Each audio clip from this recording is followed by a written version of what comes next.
Hello दोस्तों, स्वागत है आप सभी का हमारे इस चैनल पर। दोस्तों हम लोग बीए फर्स्ट सेमेस्टर की पॉलिटिकल साइंस पढ़ रहे थे और इसमें हमारा टॉपिक चल रहा था नागरिकता।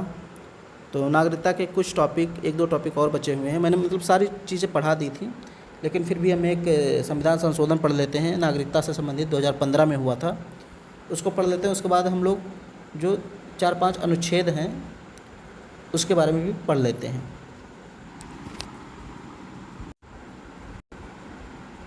नागरिकता संशोधन अधिनियम 2015, सिटीजनशिप अमेंडमेंट एक्ट 2015। अब ये 2015 में जो है संविधान में संशोधन किया गया नागरिकता से संबंधित चीज़ों में।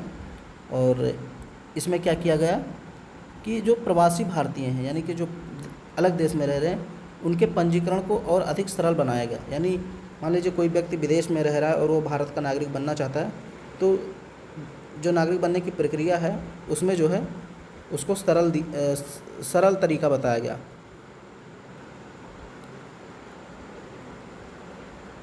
और जो कठिन चीज़ें थी उसको, उन कमियों को दूर करके हल करने का प्रयास किया गया। राष्ट्रपति द्वारा 6 जनवरी 2015 को ये लाया गया था और ये तुरंत प्रभावी हो गया उसी टाइम से, जब राष्ट्रपति ने इसको साइन किया 6 जनवरी 2015 को, तभी से ये कानून लागू हो गया। और इसके तहत क्या क्या बातें हम लोग देखते हैं। वर्तमान में भारतीय नागरिकता के लिए लगातार 1 वर्ष तक रहना अनिवार्य है। पहले ये सारी चीज़ें दूसरी तरीके से थी, यानी कि 7 वर्ष तक या 5 वर्ष तक रहना पड़ता था, लेकिन अब कहा गया 1 वर्ष तक रहना अनिवार्य है। और अगर केंद्र सरकार संतुष्ट है तो विशेष परिस्थितियों में इसमें भी छूट दी जा सकती है। इस प्रकार की विशेष परिस्थितियों में उसका लिखित विवरण दर्ज करने के उपरांत विशेष 12 माह के लिए छूट दी जाएगी, जो अधिकतम 30 दिनों के लिए भिन्न भिन्न अंतरालों में दी जाएगी। यानी आप 1 वर्ष के लिए अगर आप रहते हैं भारत में तो भी आप नागरिकता प्राप्त कर सकते हैं। भारत सरकार चाहे तो उसमें भी छूट दे सकती है। यही सारी चीज़ें इसमें कही गई हैं। भारतीय नागरिकों के जो OCI, ये हमने कल के वीडियो में बताया था OCI क्या है। समुद्र पारीय नागरिक होते हैं भारत के, ये विदेशी होते हैं लेकिन इनको समुद्र पारीय नागरिक कहा जाता है। तो इनके नाबालिग बच्चे जो हैं उनको प्रवासी भारतीय के रूप में पंजीकरण की व्यवस्था को उदार बनाया जाएगा। यानी इनके जो बच्चे हैं उनको भी भारतीय नागरिकता आसानी से दी जा सकती है। भारतीय नागरिकों के जो बच्चे हैं, पोते पोतियों या उस पर जो भी पोते पोती हैं, उनको प्रवासी भारतीय नागरिक के रूप में पंजीकरण का अधिकार होगा। कुछ शर्तों के तहत धारा 7A के तहत पंजीकृत प्रवासी भारतीय नागरिक के पति पत्नी या किसी नागरिक के पति पत्नी के प्रवासी भारतीय नागरिक के रूप में पंजीकरण की व्यवस्था। ये थोड़ा सा देख लीजिए। कुछ अनुच्छेद हैं इससे संबंधित जो महत्वपूर्ण हैं नागरिकता से संबंधित। जैसे अनुच्छेद 5 में कहा गया संविधान के प्रारंभ पर नागरिकता। ये मैंने आपको शुरू में ही पढ़ा दिया। जब हमारा संविधान प्रारंभ हुआ उस समय कौन कौन से लोग भारत के नागरिक बने हैं, ये पहली वीडियो में हम लोगों ने, पहली या दूसरी वीडियो में हम लोगों ने बात किया था। फिर जो है अनुच्छेद 6 में कहा गया पाकिस्तान से भारत को प्रव्रजन करने वाले कुछ व्यक्तियों के नागरिकता के अधिकार। यानी जो पाकिस्तान से भारत आए उन व्यक्तियों को नागरिकता का अधिकार अनुच्छेद 6 के तहत दिया गया। अनुच्छेद 7 में कहा गया पाकिस्तान को प्रव्रजन करने वाले कुछ व्यक्तियों की नागरिकता के अधिकार।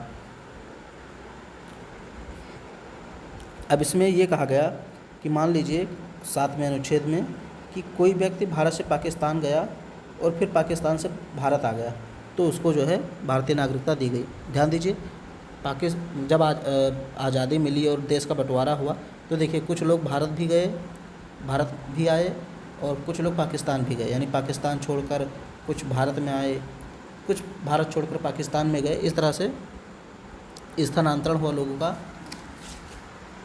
विभाजन के बाद। तो 6 में ये कहा गया कि पाकिस्तान से जो लोग भारत आए थे उनको नागरिकता दी जाएगी।